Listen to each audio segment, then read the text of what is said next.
Welcome to the Sebcast, the home of the #1 network for your life. This is where we think more slowly, look more deeply, and discover that people don't just suddenly lose their way, but that hearts slowly shift little by little. Today, we're talking about one of the most tragic stories in the Bible, not because Saul started badly, but because he started so well. That's actually what makes Saul's story so disturbing.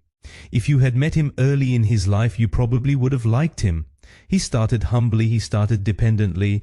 There were even moments where he hid because he didn't feel worthy enough to be king.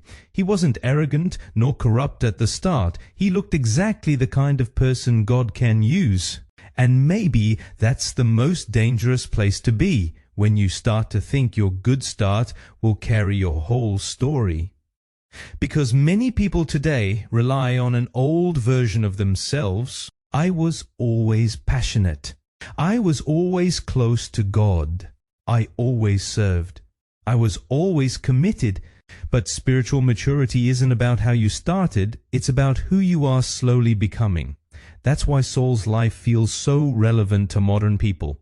His biggest problem wasn't rebellion, it was gradual self-deception. He slowly began to believe he could still serve God while following his own agenda. And honestly, that's incredibly modern. Today, we live in a world where people constantly try to manage two identities at once: Jesus and status, obedience and comfort, faith and self-control, discipleship and self-worship. We want to follow God, as long as he doesn't make us too uncomfortable. And that's exactly where Saul started to shift. What's interesting about Saul's story is that his big fall actually started long before the witches and demonic voices. It started the day he discovered he could be disobedient and still look successful. That's dangerous, because outward success can hide inner decay for a long time. You can still make money, impress people, go to church, have influence, even sound spiritual, while your heart slowly drifts away. That's why Jesus would later warn that a person can gain the whole world and yet lose their soul. And maybe that's one of the big problems of our time. We know how to measure success, but not how to measure faithfulness. Saul still wore the crown long after his heart had already started to drift. And here's what strikes me most about his story. Every time God confronted him, he defended himself rather than surrendering himself. That's the sign of a heart that's starting to harden.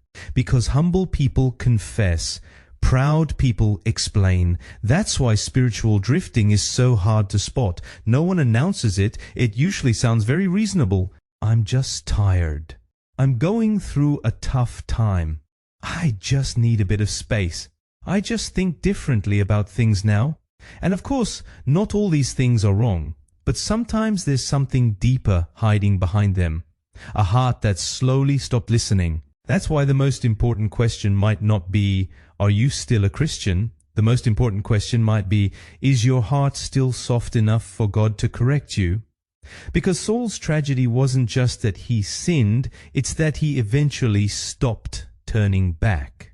And yet, even in this heavy story, there's a warning full of grace, because God shows us through Saul how small compromises work before they destroy us. Not to scare us, but to wake us up.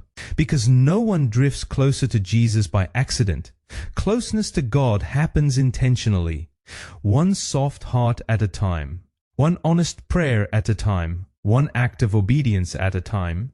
That's why we at the #1 network for your life believe that the goal of discipleship isn't just to start well, it's to keep returning.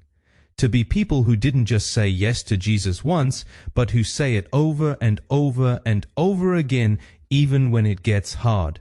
Until tomorrow, take care.